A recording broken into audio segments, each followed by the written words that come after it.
mostanában nem gondolkodok a híven.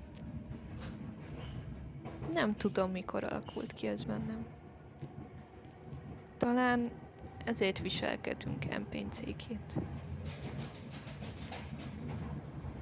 Ha gyerek lennék, nyugodtan meg tudnám nézni az embereket, mivel velük szemben elnézzük tömegközlekedésen, veséinkbe lássanak. Mivel fiatal felnőtt lettem, így csak összesugnak a hátam mögött, ha bámulom őket.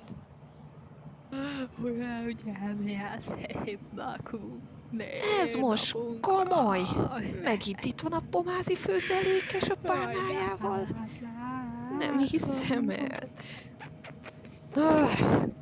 Szállhatok át egy másik kocsiba.